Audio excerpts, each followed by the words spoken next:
getting more into the details, like Aaron mentioned, we're looking to split things maybe up into an enterprise level now. In this example, I'm just focusing on a particular corn harvest for that year. But I've got entered in what are the acres, my expected yields and harvests, for the season that's been. We can also obviously forecast for this as well. So this example, we're looking a bit more at the actuals, but we can budget and plan for harvest as well and compare that to what really happened.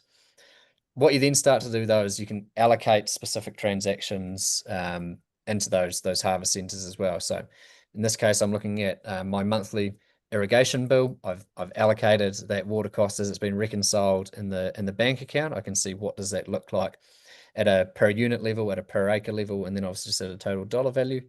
But then we can see these orange ones as well. That's indicating, my forecast for the rest of the year ahead as well. So back in that planning grid, I can allocate them straight into here to get a real quick idea of that, I guess that bottom up view and budget it in right here, but get it into a real tangible output that we can start to make some, assumptions or decisions on as well. So what that could start to look like. And as Aaron mentioned, we're going to slowly get more and more detail. We're going to get a bit more information coming in to build out these conversations.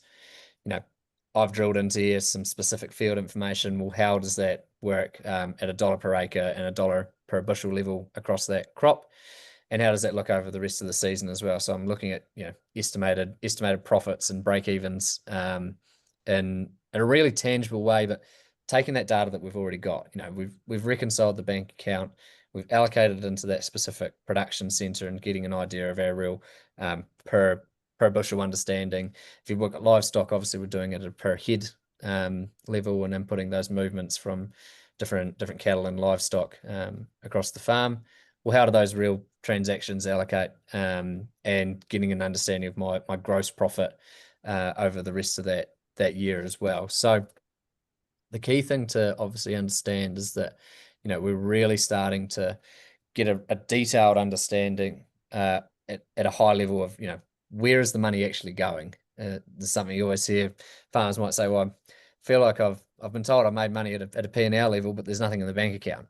Well, let's actually allocate that information, see was one crop outperforming the other.